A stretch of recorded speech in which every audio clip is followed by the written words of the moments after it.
Hello everybody! Today I will answer your questions that you left on the community tab in the post where I asked you to ask your questions. So let's get started. Malzaki asks, in your opinion, is there still room for a newbie jeweler to settle in? Because it seems the market is oversaturated when looking at IG, Instagram, and that all has been said and done. Well, absolutely. We are not doing the same thing. You're not competing with people, all of them in one field. You always have something new to bring to the table. So I would say there is always time to do that. Think about it. If painters, Renaissance, right? Painters looked at other famous painters and said, you know what? I won't bother because obviously everything's been said and done. Like, it's perfect. It's so beautiful. It's Renaissance. Amazing. We would never reach those other periods in art. Art Nouveau, modern art, look at it from this point of view. Like, you always have something new to bring, and don't look at IG too much because it can feel overwhelming, and also it may feel repetitive because obviously it's natural. It's not like we want to copy each other, but I think it's natural that when you are looking at the same stuff all the time, you're being served them by the app, you might think that you have no other ideas. That honestly, everything's been done because you're like, oh, I wanted to do something like that. Well, that's done. Oh, and this is done too. Just turn off the app. It helps me so much when I'm stuck, when I don't know what to create. I just really turn off the app. The things I'm looking at when I go to the app and I browse jewelry are usually techniques. So I'm trying to see wow, this jewelry piece is amazing, but obviously I'm not going to go and try to do that. I'm going to try and see what are these people doing that I haven't tried yet. Is it engraving? Is it, what different jewelry technique could be out there for me to try and use to create my own jewelry, incorporate it in my style? So I would say absolutely go for it. There's nothing to stop you. Honestly, your imagination is endless. You should have more faith in yourself too, because you definitely have a lot of ideas. You just have to give yourself an opportunity to use them and develop them. And for that, closing the app is the best idea. Browsing art, even on Pinterest, although some people are against it because they consider Pinterest almost the same, like you are again looking at art of other people. But there you have not just jewelry, there you have paintings, tattoos, all of that. And disclaimer, different technique doesn't mean you can recreate that in metal. That's still someone's design. What I mean is you might be inspired by the whole art world. I hope that makes sense. But yeah, I absolutely think there's room for you and you should go for it because you always have something that no one else has or no one else did before. Elsa asks, I would love to know if you have tips on sourcing stones ethically. It's a broad question. It's a difficult one because it's really hard to know 100%, right? If the stones are sourced ethically where you're getting them from. What we can do is to try and check the seller that we're buying from as much as we can. Do the background check. Check them online. Google them. Use tools that are available to us to check who they are. Are they registered with an organization? Like, I think it's GIA, for example, or other ones. Do they sell on big gem shows? Do they have a bigger customer base, for example? Do they have social media presence? And if they do, who is following them? Who's endorsing them? Who do they have in the tags, photos that they've been tagged on?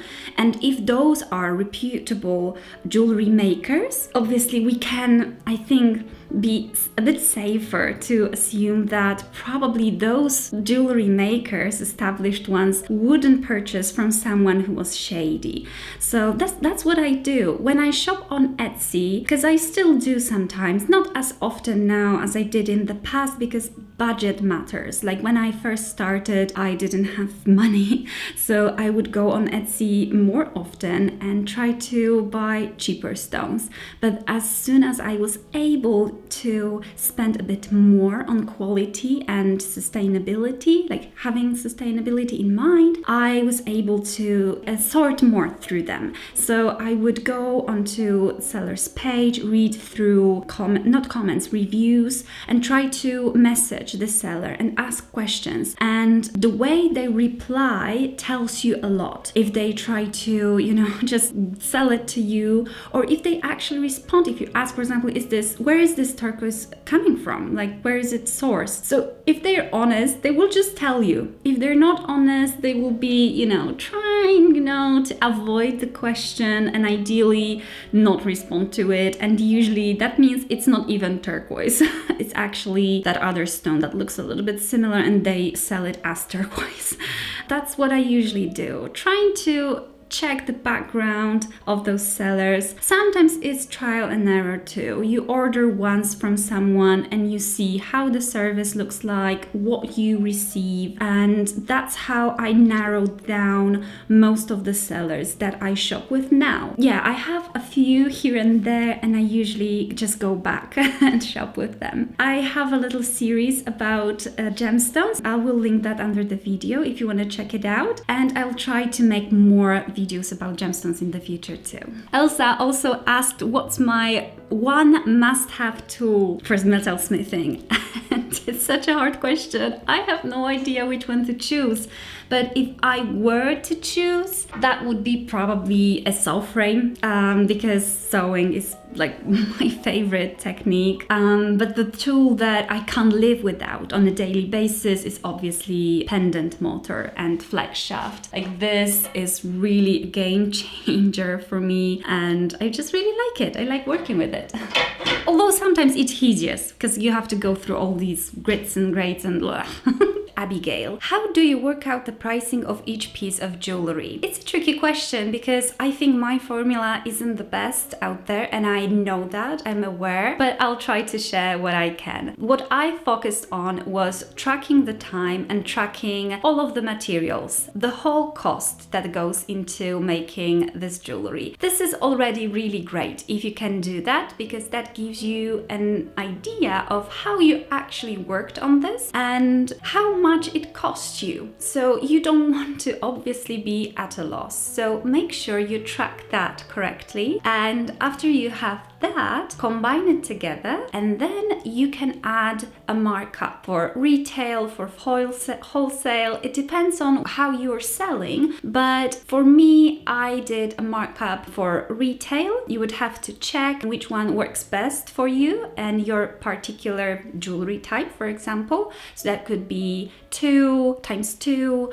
2.2, 2.5. Like, it really depends. Some people do 4, but I usually went for around 2, especially in the beginning. The baseline is you want to price your jewelry so you feel like you are being paid for your work, but at the same time, obviously the price is fair. You can compare with the market with similar pieces, although I wouldn't say copy prices of other people, because it's always different. People are working in different countries. The supplies they're getting are of different prices.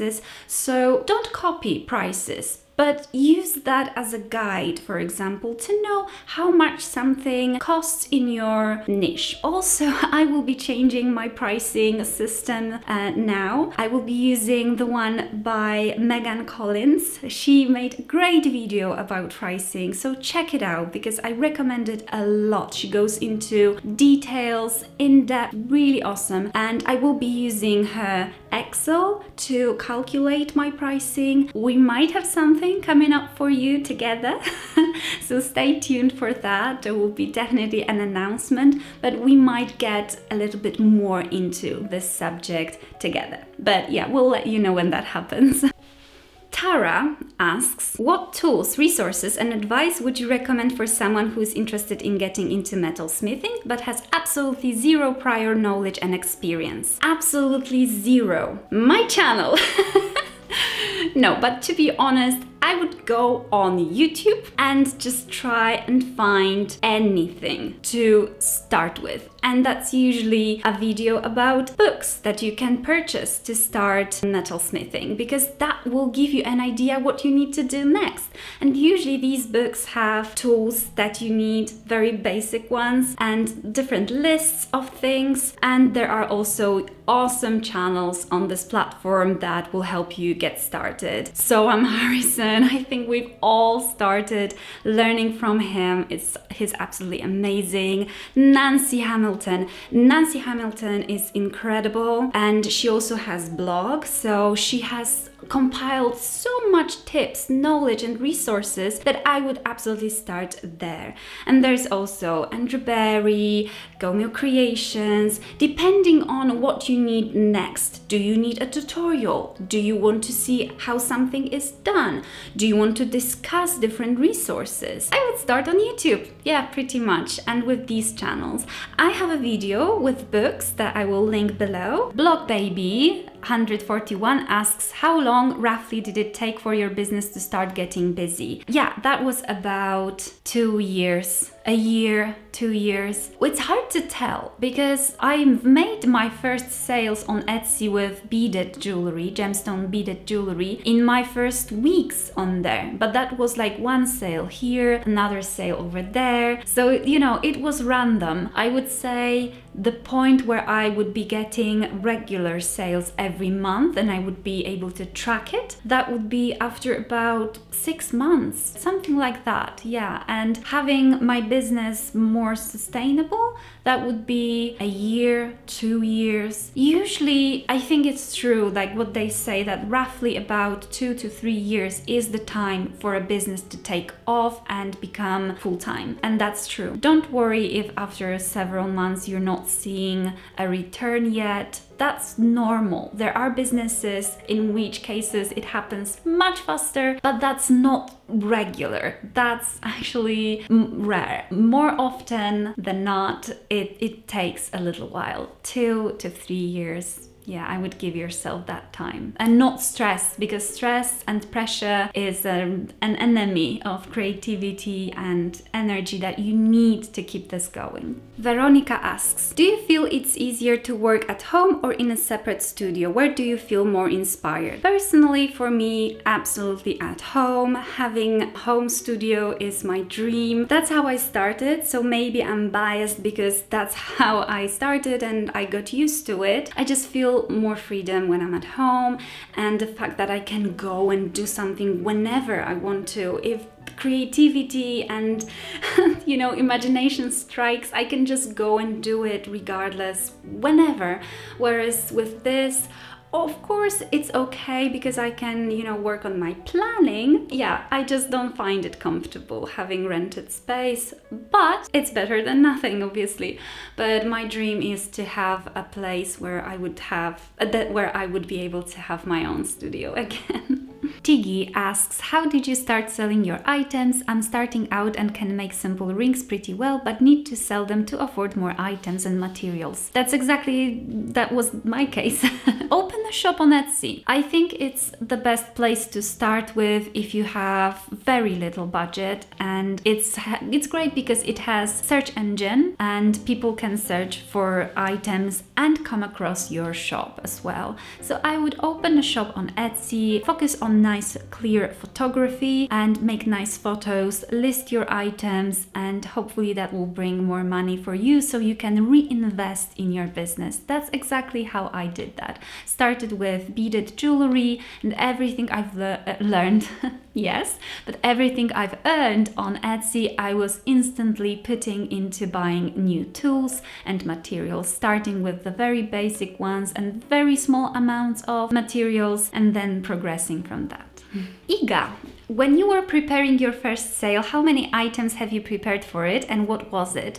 So if we talk about my first shop on Etsy where I was selling that beaded jewelry, I didn't prepare much. I just made my first bracelet. I think I've listed it and that was it. No, that's a lie actually. No, I did prepare several pieces. Now I remember it because I was wondering, what? I opened a shop with just one item? That's not possible. No, I had several, but I think not more than like 7, 8 items, I think. I was regularly adding new items as I went. I would love to know how you learned the skills on becoming a jeweler. Also, in the nearest future, soon will there be classes for those who would love to learn from you? I learned by myself mostly, but like I mentioned, I was using all of these online resources to learn. But I did kickstart my silversmithing journey by doing a short course classes in Bristol with Emily Glidden, because at that time we didn't have our own flat. We were renting a room because that was right after we moved from Scotland to England, and I didn't have a place where I could practice. So I took that class to learn basic skills, but also have a space where I could start already, because I really wanted to start and I couldn't wait. And with classes, I know some of you are probably already so annoyed with me because this subject has been going on for, what, 2 years now? Or something like that. But yes, I am working on classes and I really want to introduce them this year. I will start with something simpler, so like a project-based class. So you might expect more news in the near future. I'm hoping to speed it up a little bit, and I was hoping that summer could be the time where I could release something. Fingers crossed. I really hope so. Okay, I think that's it for today. I was very excited to answer your question. If your question is not in the video, check out, maybe I've answered in the comment in the community tab, because I will go through the ones that I haven't answered here. I will try to answer them over there. And thank you so much for watching, and we'll see you in the next one. Bye!